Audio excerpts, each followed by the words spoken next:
আসসালামু আলাইকুম সম্মানিত দর্শক এবং ভিউয়ার্সবৃন্দ। আজকে আপনাদের সামনে যে লোকটি দেখতেছেন উনি হলেন আমাদের সদ্য বড় ভাই। তার কাছ থেকে আমরা প্রবাসীদের যে কষ্টটা, প্রবাস জীবন যে যুদ্ধের জীবন, রেমিটেন্স যে একটা যোদ্ধা, এই বিষয়ে প্রকৃত বিষয় নিজেকে কুরবানি দিয়ে পরিবারের জন্য আত্মত্যাগ করে কিভাবে যে উনি বিদেশে আছেন, এই বিষয়টা আমরা বিশেষ সাক্ষাৎকারের মাধ্যমে ঈদুল আজহার বিশেষ সাক্ষাৎকার হিসেবে ওনাকে আজকে আমরা উপস্থাপন করব। বন্ধুরা, আমার এই ভিডিওটা বেশি বেশি শেয়ার করবেন, আপনারা অন্যকে দেখার সুযোগ করে দেবেন, আপনাদের কাছে অনুরোধ রইল। ভালো আছেন আপনি? কি অবস্থা? আপনার বাড়ি টাড়ির পরিচয়টা দর্শককে একটু জানাইতেন। আমার বাড়ি কিশোরগঞ্জ জেলা, থানা হোসেনপুর। আমি সৌদি প্রবাসী। সৌদি প্রবাস আসলাম বাংলাদেশ ত্যাগ করে। বাংলাদেশ সৌদিতে মাঝখানে একটা কথা বলে, সৌদি আপনার কত বছর? আমার সৌদিতে আসলাম 3 বছর শেষ, 4 বছর রানিং চলতেছে। এর মধ্যে কি আপনি ছুটি কাটান নাই? ছুটি যাই নাই, তবে যাওয়া হয় নাই। বিশেষ কারণ হলো যাবো, লেট করে যাবো দেশে। আমি শুনছিলাম আপনি বিদেশ আসার পরে নাকি একটা বড় অসুস্থতার কারণে অপারেশন করা হয়েছিল। হ্যাঁ, এটা কি কতটুকু? আসলে আমি আসার পরে আমি অসুস্থ, বেশিরভাগ অসুস্থ। অপারেশন করছিলাম। অপারেশন করাতে প্রায় আমার 3 লাখ টাকা খরচ হয়ে গেছে। তাই যাইতে পারি নাই। যাবো 4 বছর পরে ইনশাআল্লাহ, সামনে 25 সাল শেষ করে। আলহামদুলিল্লাহ। বাজারে তা আপনার যে আরো কিছু কষ্টের বিষয় আমি শুনছিলাম, আপনি বিদেশ আসার পর নাকি আপনার একটা ছেলে সন্তান হয়েছিল, আপনি দেখতে পারেন নাই এখন পর্যন্ত। আপনার বাবাও নাকি, আপনার যদি এই বিষয়টা দর্শকের সামনে একটু তুলে ধরতেন। আসলে আমি সৌদি আরব আসার পর 2 মাস পরে আমার ছেলে হয়েছে। হওয়ার পরে আমি দেখতে পারি না। এটা লজ্জাজনক দুঃখের বিষয়। কি বলবো, চোখের পানি আসা বলে।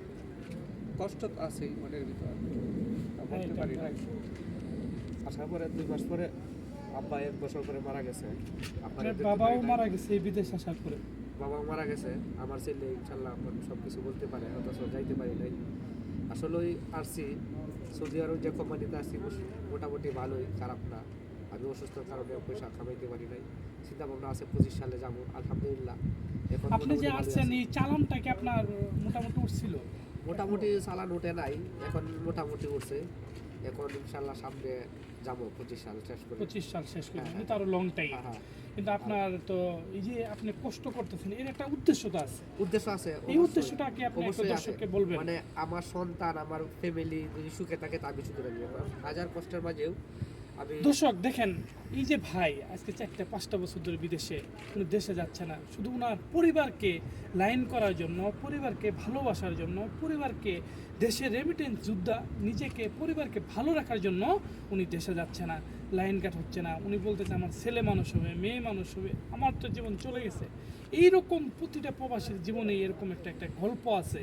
অনেকে আসে 4 লাখ 5 লাখ টাকা খরচ করে, কিন্তু পুঁজি তুলতে তুলতে আমাদের বাংলাদেশের গভর্নমেন্ট ব্যবস্থাটা খুবই ভয়াবহ। আমাদের পার্শ্ববর্তী রাষ্ট্র ভারত থেকে, পাকিস্তান থেকে আসে 1 লাখ টাকা দিয়ে, 70,000 টাকা দিয়ে। সেই জায়গায় আমরা সাপ্লাই কোম্পানিতে আসি 4 লাখ 5 লাখ টাকা দিয়ে। কথা কি ঠিক না ভাই? ঠিক কথা, ঠিক। সাপ্লাই কোম্পানিতে আসছি। প্রথম যখন আমরা আসছি তখন কোম্পানি বাজারে 150 লোক ছিল। তখন কোম্পানির পরিস্থিতি তেমন ভালো ছিল না। এখন আলহামদুলিল্লাহ কোম্পানি ভালোই আছে। হ্যাঁ, আমরা ভালোই আছি ইনশাআল্লাহ। আলহামদুলিল্লাহ। আমিও জানি যে আপনি যে কোম্পানিতে আছেন, আমি যে কোম্পানিতে আছি, এই কোম্পানিতে কিন্তু মোটামুটি আকামা স্যালারি সব পেমেন্ট করে দেয়। পেমেন্ট করে দিতেছে। এখন মোটামুটি ভালোই, আলহামদুলিল্লাহ ভালো আছি। সবাই আমাদের জন্য দোয়া করবেন। হ্যাঁ, সামনে মনে করেন দেশে যাবো, সবাই দোয়া করেন, ভালো ভালো মতো দোয়া করবেন। এই ভাই অসুস্থ, আপনাদের কাছে আমার করজোর অনুরোধ, রিকোয়েস্ট, এই ভাই কিন্তু অসুস্থ, ডায়াবেটিসের রোগী আছেন, কিন্তু মনের মধ্যে সবসময় খুব ফুর্তি নিয়ে থাকে।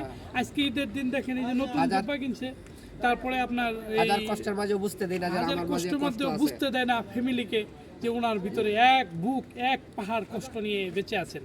তো সবাই দোয়া করবেন, আমাদের এই প্রবাস জীবনে ভাইয়ের জন্য দোয়া করবেন। সকলে এই ভিডিওটা বেশি বেশি শেয়ার দিবেন, জানাতে চেষ্টা করবেন যে প্রবাসীদের কষ্ট শুধু প্রবাসীরাই বুঝে। এই প্রবাসে না আসা ব্যতীত অন্য কেউ এই প্রবাসীদের কষ্ট বোঝা কোনো দিন সম্ভব না, কোনো দিন পসিবল না। আসসালামু আলাইকুম।